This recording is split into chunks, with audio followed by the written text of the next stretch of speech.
MA visitor देखने वाले तमाम मुझसे दोस्तों को मेरी तरफ से अस्सलाम वालेकुम। दोस्तों, आज मैं आपको सैर करवाने वाला हूँ जनूब मशरकी यूरोप में वाक़े एक बेहद खूबसूरत मुल्क मकदूनिया की। मकदूनिया का अगर आपने नाम नहीं सुना हुआ तो आपने अलेक्जेंडर, जिसे दुनिया सिकंदर आजम के नाम से जानती है, और मदर टेरेसा का नाम तो जरूर सुना होगा। इनका ताल्लुक भी मकदूनिया की सरजमीन से था। आज की वीडियो में आपको मकदूनिया की सैर और सियाहत, तारीख और कल्चर के अलावा ऐसी दिलचस्प मालूमात से आगाह किया जाएगा जिन्हें जानकर आप यकीनन हैरान रह जाएंगे। तो इस मुल्क को मज़ीद करीब से जानने से पहले मेरी आप दोस्तों से गुजारिश है कि अगर आप चैनल पर न्यू हैं या फिर अभी तक आपने चैनल को सब्सक्राइब नहीं किया तो जल्दी से चैनल को सब्सक्राइब करके साथ मौजूद घंटी के निशान को भी जरूर प्रेस कर दें ताकि हमारी तरफ से आने वाली हर नई वीडियो का नोटिफिकेशन आपको मिल सके। शुक्रिया। दोस्तों, मकदूनिया का मुकम्मल और सरकारी नाम रिपब्लिक ऑफ नॉर्थ मकदूनिया है। इसे मैसेडोनिया के नाम से भी जाना जाता है। इस मुल्क की अगर महल वकू की बात की जाए तो इसके मशरक में बल्गारिया, मगरब में अल्बानिया, शुमाल में सर्बिया, शुमाल मगरब में कोसोवो, जबकि जनूब में यूनान वाक़े है। ये एक लैंड ऑफ मुल्क है, यानी कि इसको किसी भी तरफ से कोई समंदर नहीं लगता। दोस्तों, मकदूनिया का कुल रकबा 25,713 मुरब्बा किलोमीटर है। रकबे के लिहाज से इस मुल्क का शुमार दुनिया के 144वें नंबर पर होता है, जबकि मकदूनिया की कुल आबादी 2019 में कराई गई मरदमशुमारी के मुताबिक 20,77,000 अफराद पर मुश्तमिल है, जो पाकिस्तान के शहर फैसलाबाद की आबादी से भी कम है। आबादी के लिहाज से इस मुल्क का शुमार दुनिया के 144वें नंबर पर होता है। मकदूनिया के अगर मज़ाहिब के हवाले से बात की जाए तो इस मुल्क की 64% आबादी मसीहत के फिरके ऑर्थोडॉक्स से तल्लुक रखती है। दूसरे नंबर पर आने वाला मजहब इस्लाम है, जिसको कुल आबादी का 33.3% लोग फॉलो करते हैं, जबकि बाकी 2.7% में यहूदी, हिंदू, बुद्ध मत और दूसरे मज़ाहिब के पैरोकार इस मुल्क में रिहाइश पजीर हैं। और यहाँ पे मुस्तफा पाशा मस्जिद मुल्क की सबसे बड़ी मस्जिद है। दोस्तों, स्कोपिया को इस मुल्क का दार हुकूमत और सबसे बड़ा शहर होने का एजाज हासिल है। 576 मुरब्बा किलोमीटर रकबे पर फैला ये शहर अपने अंदर तकरीबन 5,60,000 अफराद को समोए हुए है। इस शहर की बुनियाद 972 ईस्वी में बाज़ंतीनियों ने रखी थी। मुल्क के दूसरे बड़े शहरों में पेरिले, वेलेंस और बैकूला शामिल हैं। दोस्तों, मकदूनिया और यूनान का 27 साल तक इस बात पर तनाज़ा रहा कि मुल्क का नाम बदल लो। ये मुतालबा यूनान की तरफ से किया गया था। यूनान का कहना था कि क्योंकि मकदूनिया कदीम दौर से यूनान की एक रियासत का नाम है, लिहाजा आप अपने मुल्क का ये नाम नहीं रख सकते। यूनान, जो कि पहले से नेटो और यूरोपीय यूनियन का रुकन था, इसने अपने असर और रसूख को इस्तेमाल करते हुए मकदूनिया को नेटो और यूरोपीय यूनियन की रुकनीत हासिल करने से भी रोक रखा था। आखिरकार जून 2008 में दोनों ममालिक के दरमियान ये फैसला तय पाया कि अगर मकदूनिया अपने मुल्क का नाम बदल लेता है तो यूनान इसके लिए यूरोपीय यूनियन की रुकनीत हासिल करने में पूरी मदद करेगा। सितंबर 2018 में मकदूनिया ने एक अवामी रेफरेंडम के जरिए मुल्क का नया नाम शुमाली जमहूरिया मकदूनिया रख दिया। दोस्तों, मकदूनिया की अगर तारीख पर नजर दौड़ाई जाए तो इस सरजमीन पर 1750 कबले मसीह में सल्तनत बाबल, जैसे बाबलोनिया भी कहा जाता है, कायम हुई। इस सल्तनत का बानी हुमराबी था। ये वही बादशाह था जिसका जिक्र अंजील में भी मौजूद है। कहा जाता है कि बाबलोनिया अपने दौर का मुहज़्ज़ब तरीन मुल्क था। यहाँ की कदीमी जबान अरबी और अमरानी जबान की माँ समझी जाती है। यहाँ के रहने वाले लोगों ने देवी देवताओं को अपना माबूद बनाया हुआ था। 626 कबले मसीह से 539 कबले मसीह तक यहाँ पे रहने वाली सल्तनत को जदीद बाबली सल्तनत माना जाता है। कदीम और जदीद बाबली सल्तनत दोनों सल्तनतों में दार हुकूमत का दर्जा बाबल शहर को ही हासिल रहा और इसी शहर के नाम की मुनासबत से इस सल्तनत को ये नाम मिला। तौरात के मुताबिक हजरत आदम अलैहिस्सलाम बाबल में रहा करते थे। जब काबिल ने हाबिल को कत्ल कर दिया तो हजरत आदम अलैहिस्सलाम इससे नाराज हो गए और काबिल अपने अहलो अयाल के साथ अर्ज़े बाबल के पहाड़ों पर चला गया, जिससे इस जगह का नाम बाबल पड़ गया, जिसके मानी फुरकत या जुदाई के हैं। फिर जब हजरत अदरीस अलैहिस्सलाम नबी माबूस हुए तो दूसरी तरफ काबिल की औलाद बढ़ चुकी थी, जिसमें कुछ अल्लाह के नेक बंदे भी शामिल थे। तो उन्होंने पहाड़ों से उतरकर फसाद बर्पा कर दिया। इसके बाद हजरत अदरीस अलैहिस्सलाम ने अल्लाह से दुआ की इन्हें एक ऐसी सरजमीन अता हो जिसमें अर्ज़ बाबल की तरह दरिया बहता हो। तब इन्हें अर्ज़ मिस्र में मुंतकिल होने का हुक्म हुआ। जब वो वहाँ पहुंचे तो इस माहौल को बिल्कुल बाबल की तरह पाया और इसका नाम बाबुलूनिया रख दिया, जिसके मानी है अच्छी जुदाई या अच्छी फुरकत के।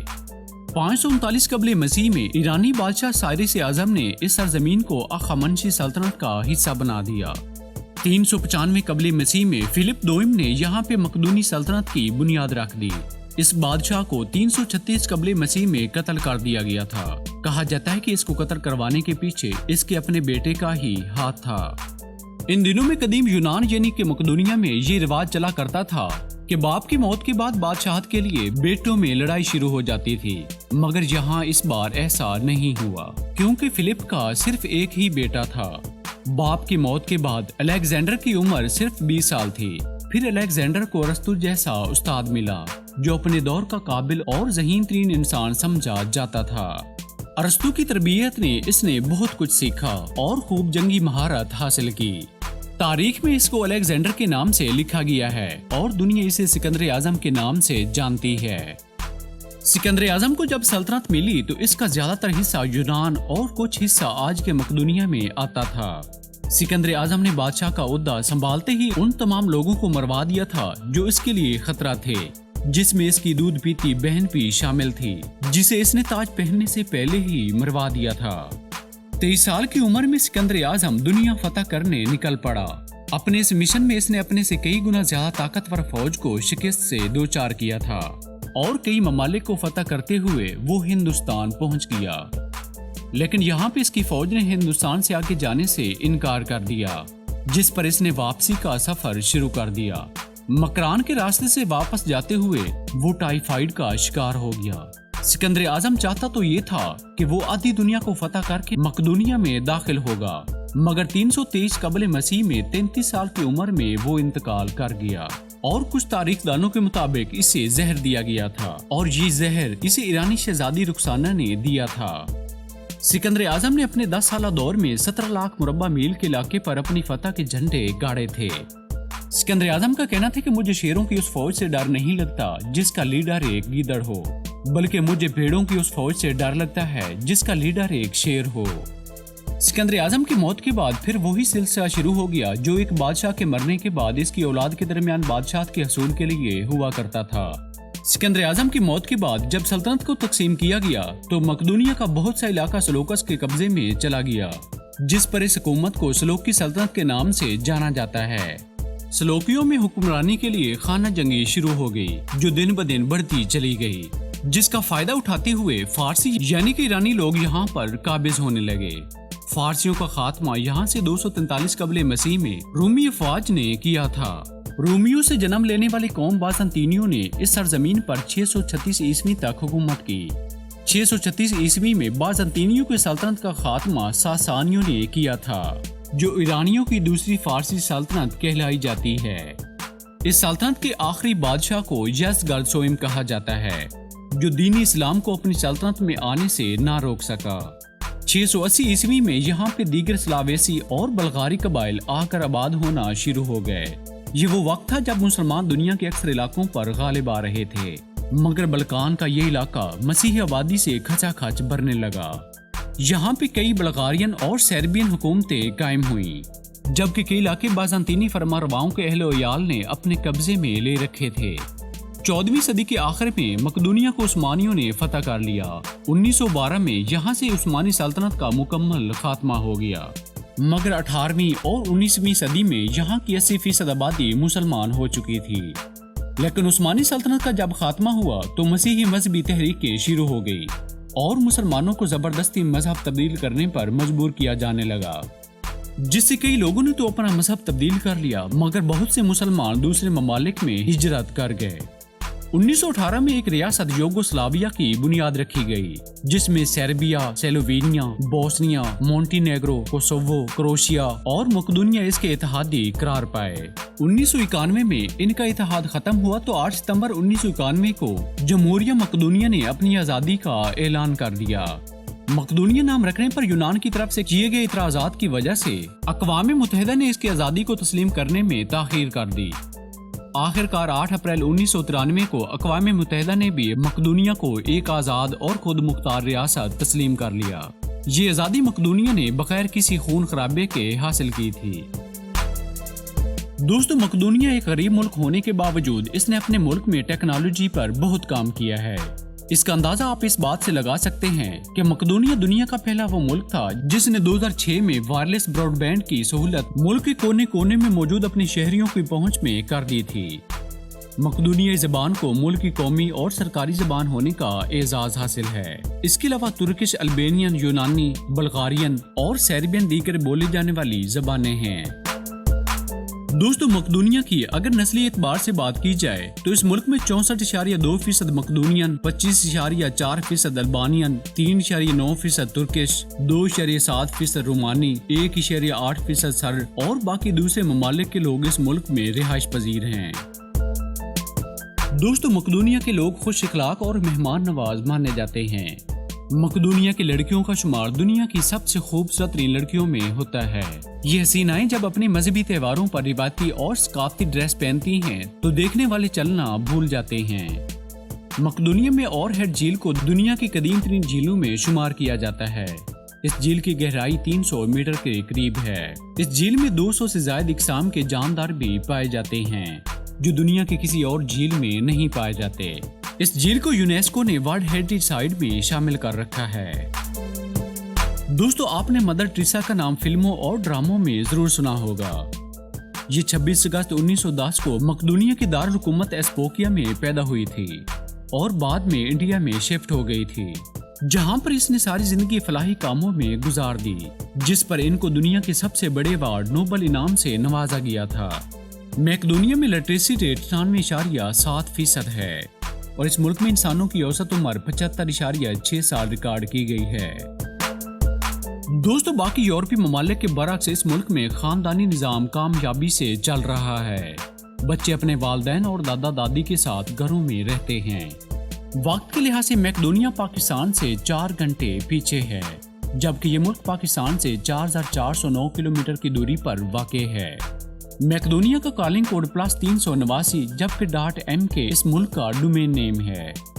मकदूनिया की करेंसी को मकदूनियाई दिनार कहा जाता है। एक मकदूनियाई दिनार 3.03 पाकिस्तानी जबकि 1.46 इंडियन रुपयों के बराबर है। मकदूनिया की कुल GDP 5.46 बिलियन $US है और यहाँ पे फीकस आमदनी 15,000 अमेरिकी डॉलर है। दोस्तों, मकदूनिया का शुमार दुनिया के साफ सुथरे सियाहती मकामात रखने वाले ममालिक में होता है, जिसकी वजह से गैर मुल्की सियाहों की एक बड़ी तादाद हर साल इस मुल्क का सफर करती है, जिससे मकदूनिया की कुल GDP में 6% तक इजाफा हो जाता है। इसके अलावा यहाँ पे खेती बाड़ी भी मुल्क के वसी रकबे पर की जाती है। यहाँ पे पैदा होने वाली फसलों में तंबाकू, गंदम, चावल, मकई और पोस्त शामिल है। कुल मुल्क की आमदनी का 31% ज़राअत से हासिल किया जाता है। पोस्त का फूल इस मुल्क का कौमी फूल, शेर कौमी जानवर और सनोबर के दरख्त को मुल्क का कौमी दरख्त होने का एजाज हासिल है। दोस्तों, 2002 में मकदूनिया की फौज ने 6 पाकिस्तानियों को अमेरिका की खुशनुदी हासिल करने के लिए कत्ल कर दिया था, जिसकी वजह से पाकिस्तान के मकदूनिया के साथ ताल्लुकात गहरे नहीं हो सके, जिसकी मकदूनिया ने 2016 में इस वाक़या की माफ़ी भी मांगी थी और पाकिस्तान के साथ ताल्लुकात को बेहतर लाने की ख्वाहिश का इजहार भी किया था। अगर आप पाकिस्तानी हैं और आप इस मुल्क में जाना चाहते हैं तो इसके लिए आपके पास इस मुल्क का वीज़ा होना ज़रूरी होता है, जो आप इस्लामाबाद में मौजूद मकदूनिया के कौंसल खाने से हासिल करके बआसानी इस मुल्क का सफ़र कर सकते हैं। दोस्तों, मकदूनिया के अगर मौसम के हवाले से बात की जाए तो इस मुल्क का मौसम गर्मियों में खुश्क गर्म जबकि सर्दियों में इंतहाई ठंडा होता है। फुटबॉल को इस मुल्क का कौमी और सरकारी खेल होने का एजाज हासिल है। इसके अलावा बास्केटबॉल, हैंडबॉल और कई दूसरी खेलें भी इस मुल्क में शौक से देखी और खेली जाती हैं। पानी के अंदर दुनिया की सबसे गहरी गार भी इसी मुल्क मैकेडोनिया में पाई जाती है, जिसका नाम बीडलो है। दोस्तों, मैकेडोनिया को लैंड ऑफ पीकॉक्स भी कहा जाता है। यहाँ पे कई ऐसी जगह हैं जहाँ पे आपको ये खूबसूरत परिंदे बड़ी तादाद में देखने को मिलेंगे। मैकेडोनिया के 58% आबादी शहरों जबकि 42% आबादी देहातों में आबाद है। मैकेडोनिया में तकरीबन 34 ऊंचे ऊंचे पहाड़ हैं। इनमें से बहुत से ऐसे हैं जिनकी चोटी पर आज तक कोई भी इंसान पहुंच नहीं सका। मैकेडोनिया यूरोप का वाहिद मुल्क है जिसमें हीरों की कुदरती कान मौजूद है। मैकेडोनिया में वाइन भी बड़े पैमाने पर तैयार की जाती है, जिसको मैकेडोनिया यूरोपीय ममालिक को एक्सपोर्ट करके करोड़ों डॉलर सालाना हासिल करता है। मैकेडोनिया में 27% आबादी गुर्बत की लकीर से नीचे जिंदगी गुजारने पर मजबूर है, जबकि 22% नौजवान बेरोजगारी का शिकार हैं। दोस्तों, ये थी मैकेडोनिया के बारे में एक बहुत ही खूबसूरत और प्यारी सी वीडियो। आज के मुल्क की सैर आपको कैसी लगी कमेंट्स बॉक्स में जरूर बताइएगा। मेरी हौसला अफजाई के लिए वीडियो को लाइक और अपने दोस्तों के साथ व्हाट्सएप और फेसबुक के जरिए शेयर भी जरूर कर दें। और अगर अभी तक आपने चैनल को सब्सक्राइब नहीं किया तो जल्दी से चैनल को सब्सक्राइब करके साथ मौजूद घंटी के निशान को भी जरूर प्रेस कर दें, ताकि हमारी तरफ से आने वाली हर नई वीडियो का नोटिफिकेशन आपको मिल सके। तो दोस्तों, मिलेंगे बहुत ही जल्द किसी और मुल्क की सैर के साथ। तब तक के लिए अपना बहुत सारा ख्याल रखिएगा और मुझे दीजिए इजाजत। अल्लाह निगहबान।